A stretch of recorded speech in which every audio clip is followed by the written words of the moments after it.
ସମସ୍ତଙ୍କୁ ଓଁ ସାଇରାମ। ଆଶା କରୁଛି ଭଗବାନଙ୍କ କୃପାରୁ ସମସ୍ତେ ବହୁତ ଭଲ ଭାବରେ ଥିବେ। ଚାଲନ୍ତୁ ଆଜି ଶୁଣିବା ପାର୍ବତୀ ମାତାଙ୍କର ଗୋଟେ ସୁନ୍ଦର ଛୋଟିଆ କାହାଣୀ। ତାପରେ ଶୁଣିବା ମନକୁ ଛୁଇଁଗଲା ବୋଲି ଆଜିର ଅନୁଚିନ୍ତା ସବୁ। ଭିଡ଼ିଓକୁ ଶେଷ ପର୍ଯ୍ୟନ୍ତ ଦେଖନ୍ତୁ, ଶୁଣନ୍ତୁ। ଯଦି ପସନ୍ଦ ଆସିବ ତାହେଲେ ସବସ୍କ୍ରାଇବ୍କୁ ଟଚ୍ କରିକି ବେଲ୍ ଆଇକନ୍କୁ ଟଚ୍ କରିଦିଅନ୍ତୁ, କାହିଁକିନା ଏହିପରି ଭିଡ଼ିଓ ସବୁ ଆପଣମାନଙ୍କ ପାଖକୁ ପହଞ୍ଚି ପାରିବ। ତାହେଲେ ଚାଲନ୍ତୁ ଶୁଣିବା। ଥରେ ବନାରସରେ ମଣିକର୍ଣ୍ଣିକା ଘାଟ ପାଖରେ ଭଗବାନ ଶିବ ପାର୍ବତୀଙ୍କ ପାଇଁ ଗୋଟିଏ ସ୍ନାନକୁଣ୍ଡ ତିଆରି କରିଦେଇଥିଲେ। ସେହି ସ୍ନାନକୁଣ୍ଡରେ ମାତା ପାର୍ବତୀ ଯେତେବେଳେ ସ୍ନାନ କରୁଥିଲେ, ସେତେବେଳେ ତାଙ୍କ କାନର ଗୋଟିଏ ବାଲି ସେହି କୁଣ୍ଡରେ ପଡ଼ିଯାଇଥିଲା। ଯେତେ ଖୋଜିଲେ ବି ମାତା ପାର୍ବତୀ ପାଇଲେ ନାହିଁ। ତ କିଛି ସମୟ ପରେ ସେହି ସ୍ଥାନର ଗୋଟିଏ କାଲୁଡମ ନାମରେ ଜଣେ ମଣିଷ ସେହି କାନର ବାଲିକୁ ପାଇ କାହାକୁ ନ ବତାଇ, କାହାକୁ କିଛି ନ କହି ନିଜେ ରଖିନେଲା। ଭଗବାନ ଶିବ ଯେତେବେଳେ ଜାଣିପାରିଲେ କି କାଲୁଡମ ପାଖରେ ପାର୍ବତୀଙ୍କର ବାଲି ଅଛି ଆଉ କାଲୁଡମ କିଛି କହୁନି ବୋଲି, ଶିବ ଭଗବାନ ରାଗରେ ତମତମ ହୋଇ କାଲୁଡମକୁ ଚାଣ୍ଡାଳର ଅଭିଶାପ ଦେଲେ। ଚାଣ୍ଡାଳ ହୋଇକି ସେହି ମଣିକର୍ଣ୍ଣିକା ଘାଟରେ ମୃତ ଶରୀରମାନଙ୍କୁ ଜଳାଇବା ପାଇଁ ଅଭିଶାପ ଦେଲେ। ତାପରେ କାଲୁଡମ ସେହିପରି ସବୁଦିନ ମୃତ ଶରୀରମାନଙ୍କୁ ଜଳାଇବାରେ ଲାଗିଲେ। ସେ କାଲୁଡମ ବନାରସର ମଣିକର୍ଣ୍ଣିକା ଘାଟରେ ସେ ପ୍ରଥମେ ତାକୁ ରାଜା ବୋଲି ମାନ୍ୟତା ଦେଉଥିଲେ। ସେହି ମଣିକର୍ଣ୍ଣିକା ଘାଟ ପାଖରେ ହରିଶ୍ଚନ୍ଦ୍ର ଘାଟ ପାଖରେ ଯେତେ ପରିବାର ଥିଲେ ସବୁ ଡୋମ ପରିବାରର ସଦସ୍ୟ ବୋଲି ସମସ୍ତେ ତାର ବଂଶଜ ବୋଲି କହୁଥିଲେ। ବନାରସର ମଣିକର୍ଣ୍ଣିକା ଘାଟ ପାଖରେ ସମୁଦାୟ 40ଟି ପରିବାର ସେହି ମୃତ ଶରୀରର ଶବ ଦାହ କରି ସେମାନେ ରୋଜିରୋଟି ଇନକମ୍ କରିଥାନ୍ତି। ସେଇଥିରେ ସେମାନେ ଖୁସିରେ ଜୀବନଯାପନ କରି ଆଉ ଏବେ ଚାଷ କାମ ବି କରିବାକୁ ଜାଣିଲେଣି।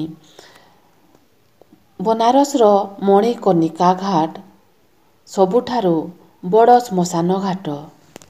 କେବେ ବି ନିଜକୁ ଛୋଟ ମନେ କରନ୍ତୁ ନାହିଁ। ମନେ ରଖନ୍ତୁ, ପାଦ ତଳର ଦୁବକାଶ ପୂଜାରେ ଲାଗେ, ମୁଣ୍ଡ ଉପରେ ଥିବା ବିଶାଳ ତାଲଗଛ ନୁହେଁ।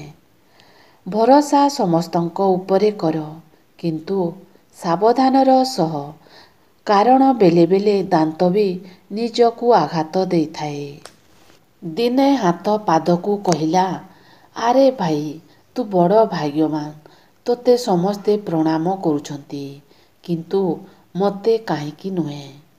ପାଦ ଖୁବ୍ ସୁନ୍ଦର ଉତ୍ତର ଦେଇ କହିଲା, ପ୍ରଣାମ ପାଇବାକୁ ହେଲେ ସର୍ବଦା ତଳେ ରହିବାକୁ ହୁଏ। ବନ୍ଧୁ ସମ୍ମାନ ପାଇବାକୁ ହେଲେ ତଳେ ରୁହ, ଉପରେ ନୁହେଁ। ପ୍ରତିଶୋଧ ନେବା କୌଣସି ଆବଶ୍ୟକ ନାହିଁ। କେବଳ ଚୁପଚାପ ଅପେକ୍ଷା କରନ୍ତୁ। ଯିଏ ତମକୁ ଆଘାତ ଦେଇଛି ସିଏ ନିଜେ ତାର ଶାସ୍ତି ପାଇବ। ଆଉ ତୁମେ ଯଦି ଭାଗ୍ୟବାନ ହୋଇଥିବ, ତାହେଲେ ତୁମେ ତୁମ ଆଖିରେ ଦେଖିବ। ସମୟ ଧୀରେ ଧୀରେ ଗତି କରେ ସତ, ମାତ୍ର ସେ ବହୁତ ଲୋକଙ୍କ ମୁହଁର ମୁଖା ଖୋଲିଦେଇ ବାସ୍ତବତାକୁ ଦେଖାଇ ଦେଇଥାଏ। ଥରେ ଶ୍ରୀକୃଷ୍ଣ ସୁଦାମାକୁ ପଚାରିଲେ, ସମ୍ପର୍କ କାହାକୁ କୁହାଯାଏ? ମାଧବ ଟିକିଏ ବାଙ୍କ ଚାହାଣୀରେ ହସିଦେଇ କହିଲେ, ଯେଉଁଠି ସ୍ୱାର୍ଥ ଥାଏ ସେଇଠି ସମ୍ପର୍କର ମୂଲ୍ୟ ନଥାଏ, ଆଉ ଯେଉଁଠି ସମ୍ପର୍କ ଥାଏ ସେଠି ସ୍ୱାର୍ଥ ନଥାଏ। ଅର୍ଥାତ୍ ବିନା ସ୍ୱାର୍ଥରେ ବନ୍ଧା ଡୋରକୁ ହିଁ ପ୍ରକୃତ ସମ୍ପର୍କ କୁହାଯାଏ। ଯେମିତିକି କୃଷ୍ଣ ସୁଦାମା। ନରମ ହୃଦୟର ଲୋକମାନେ ବହୁତ ଶୀଘ୍ର କାନ୍ଦି ପକାନ୍ତି ଆଉ ରାଗି ବି ଯାଆନ୍ତି, କିନ୍ତୁ ବହୁତ ଶୀଘ୍ର ମାନି ବି ଯାଆନ୍ତି। ଆଉ ମୁଁ ଶୁଣିଛି ଏମିତି ଲୋକଙ୍କୁ ଭଗବାନ ବହୁତ ଶୀଘ୍ର ଡାକି ବି ନିଅନ୍ତି। ବୟସ ବଢ଼ିଲେ କର୍ତ୍ତବ୍ୟ ବଢ଼େ, କର୍ତ୍ତବ୍ୟ ବଢ଼ିଲେ ଦାୟିତ୍ୱ ବଢ଼େ, ଦାୟିତ୍ୱ ବଢ଼ିଲେ ଜଞ୍ଜାଳ ବଢ଼େ, ଜଞ୍ଜାଳ ବଢ଼ିଲେ ଚିନ୍ତା ବଢ଼େ। ବୟସ ବଢ଼ିବା ସହିତ ସବୁ ବଢ଼ିଯାଏ କିନ୍ତୁ ଆୟୁଷ କମିଯାଏ। ବୋହି ଯାଇଥିବା ପାଣି, ବାହାରି ଯାଇଥିବା କଥା, ବିତି ଯାଇଥିବା ସମୟ ଓ ଚାଲି ଯାଇଥିବା ପିଲାଦିନ ଜୀବନରେ ଆଉ କେବେ ବି ଫେରି ଆସିନାହିଁ। ଯଦିର ଆଜିର ଅନୁଚିନ୍ତା ଆପଣମାନଙ୍କୁ କିପରି ଲାଗିଲା? ଯଦି ପସନ୍ଦ ଆସିଲା ତାହେଲେ ସବସ୍କ୍ରାଇବକୁ ଟଚ୍ କରିକି ବେଲ୍ ଆଇକନ୍କୁ ଟଚ୍ କରିଦିଅନ୍ତୁ, କାହିଁକିନା ଏହିପରି ଭିଡ଼ିଓ ସବୁ ଆପଣମାନଙ୍କ ପାଖକୁ ପହଞ୍ଚି ପାରିବ। ତାହେଲେ ରହୁଛି। ଓଁ ସାଇରାମ, ଜୟ ସାଇରାମ।